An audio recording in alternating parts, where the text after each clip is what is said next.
அன்புக்குரியவர்களே, மாலை வணக்கம்.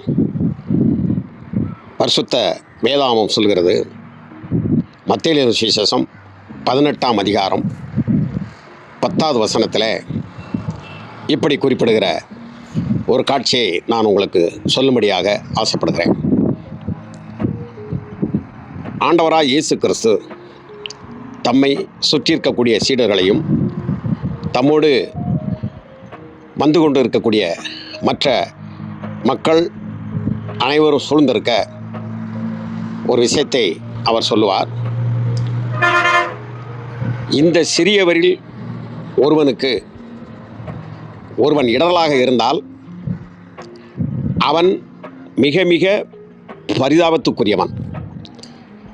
சிறியவன் என்று சொன்னால் நன்றாக தெரிந்து கொள்ளுங்கள், சிறு பிள்ளைகள் மாத்திரமல்ல, வறுமையிலேயும் கஷ்டத்திலேயும் இந்த உலகத்தில் வயிற்று பிழப்புக்கு வழி இல்லாமல் பல வகையிலும் சோர்ந்து போய் இருந்து கொண்டிருக்கக்கூடிய மக்களையும் இந்த பகுதியில் வேதம் குறிப்பிடுகிறது. அப்போ இந்த சிறியவரில் ஒருவனுக்கு இடரலாக இருக்கிறவன்.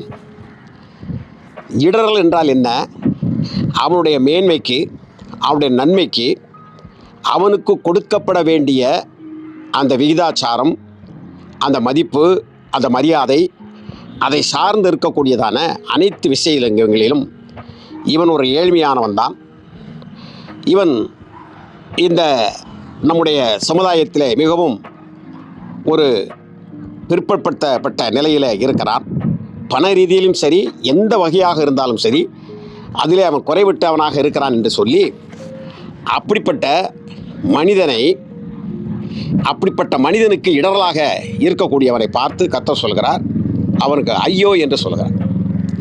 காரணம் என்னவென்று சொன்னால், அந்த மனிதனுக்குரிய, அந்த சிறியவன் என்று நம்மளால் அழைக்கப்படக்கூடிய அந்த சிறியவனுக்குரிய தேவதூதர்கள், நாங்கள் தெரிந்து கொள்ளுங்கள், நாம் பார்க்கிறோம் இந்த வானத்தில் பரலோகம் இருக்கிறது, அல்ல வைகுண்டம் இருக்கிறது என்றெல்லாம் நாம் பார்த்து சொல்லுகிறோம் அல்லவா?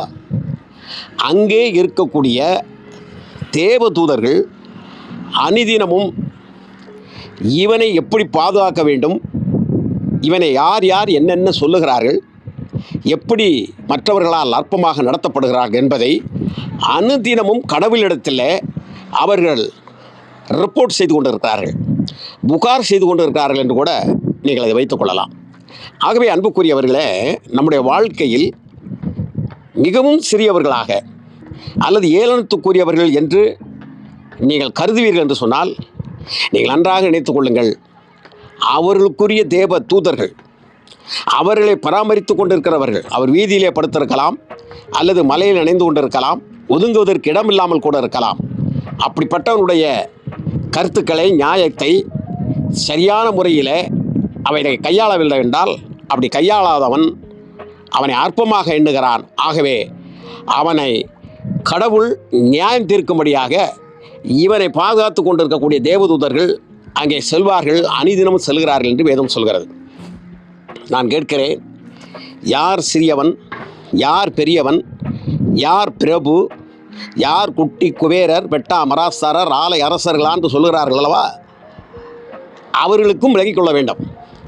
அவர்களுக்கும் இதயம் இருக்கிறது, அவர்களுக்கும் மூளை இருக்கிறது, அவர்களுக்கும் 2 கண்கள் இருக்கிறது, கைகள் இருக்கிறது, எல்லாம் இருந்து கொண்டு தான் இருக்கிறது. இதுபோல் ஒரு ஏழை குடியானவனுக்கும் கஷ்டப்பட்டு கொண்டு இருக்கிறவனுக்கும் இருக்கத்தான் செய்கிறது. ஆனால் ஒரு வித்தியாசத்தை தெரிந்து கொள்ளுங்கள். இந்த இடத்துல நான் உங்களை கற்றுக் கொடுக்கிறேன். இவனுடைய இதயத்தையும் மாடி கோபுரத்தில் வாழ்ந்து கொண்டிருக்கக்கூடிய, கோலோச்சி கொண்டிருக்கக்கூடிய, அனைத்தையும் தன் கட்டுப்பாட்டுக்குள் உலகத்தில் இருக்கக்கூடிய மக்களை வைத்துக் கொண்டிருக்கக்கூடியவனே வைத்துக் கொள்ளுங்களேன். அவனுடைய இதயத்தையும், இந்த அற்பமாக எண்ணப்படுகிறவனுடைய இதயத்தையும் டாக்டர்களால் ஆராய்ந்து பார்க்க சொல்லுங்கள்.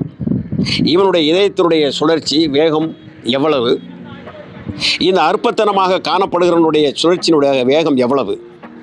100க்கு 80%, 90% அவனுடைய இதயம் இருக்குமானால் உன்னால் அற்பமாக எண்ணப்படுகிறவன்.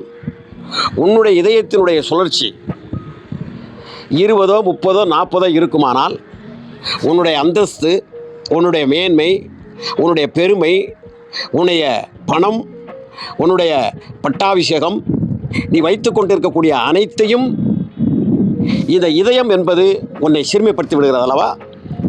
இந்த இதயம் என்பது உன்னை சிறுமைப்படுத்தி விடுகிறது அல்லவா? ஆகவே எந்த நேரத்தில் யாருக்கு எது இருக்கும் என்பது தெரியாது.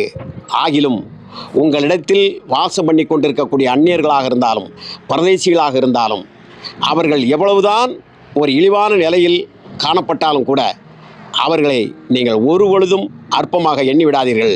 அவருக்குரிய தேவதூதர்கள், பாதுகாவலர்கள், விண் அரசனுடைய ஊழியர்கள் அவரை விண்ணை நோக்கி ஒவ்வொரு நாளும் கடந்து சென்று கொண்டிருக்கிறார்கள்.